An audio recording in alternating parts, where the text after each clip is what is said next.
शासन और सत्ता के दो रूप देखने को मिल रहे हैं। देश के अंदर अगर कोई भी व्यक्ति, जिसे हमारे देश के संविधान ने अभिव्यक्ति की आज़ादी दे रखी है, वो शासन सत्ता की गलत नीतियों का विरोध करता है, अपने मौलिक अधिकारों के लिए सरकार से सवाल करता है, तो उसे जेल की सलाखों के पीछे डाल दिया जाता है। और वहीं चंद पैसों के लिए देश के अभिमान को ताक पर रखकर,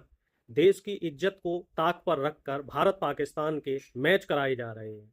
तो ये दो तरह के रूप आपको बीजेपी सरकार के देखने को मिलेंगे। प्रधानमंत्री मोदी की कथनी और करनी में यहाँ पे अंतर आपको देखने को मिलेगा। एक तरफ जहाँ ऑपरेशन सिंदूर हुआ, हमारे भारत और पाकिस्तान के बीच के संबंधों में खटास आई, उसके बावजूद भी हम लोग देश के जो हमारे जवान शहीद हुए हैं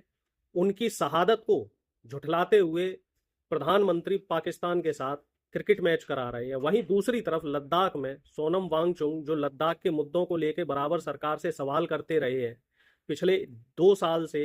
बीच बीच में उन्होंने अनशन भी किया और सरकार से ये कहा कि लद्दाख को फ्री स्टेट बनाया जाए और चाइना वहाँ पे जो भू अधिग्रहण कर रहा है तो उसके लेके कोई ठोस नीति बनाई जाए। सरकार उनके सवालों से डर गई, उनके सवालों के जवाब देना तो दूर की बात छोड़िए, उनकी गिरफ्तारी करवा दी गई और लद्दाख में एक तरीके से तानाशाही वाला सिस्टम शुरू कर दिया गया। तो प्रधानमंत्री जो चुनावी भाषणों में ये कहते हुए नजर आते हैं कि जो सवाल करना है और जो विपक्ष जो कटघरे में डालता है सत्ता पक्ष को, तो वो एक लोकतंत्र की परंपरा है, लेकिन उनकी कथनी सिर्फ कथनी बन के रह जाती है। जब विपक्ष का कोई नेता सवाल करता है या कोई सोशल एक्टिविस्ट सवाल करता है या आम जागरूक नागरिक जो देश का वोटर है वो सरकार से सवाल करता है, तो सरकार उसको जेल की सलाखों के पीछे डाल देगी, उनके ऊपर देशद्रोह जैसे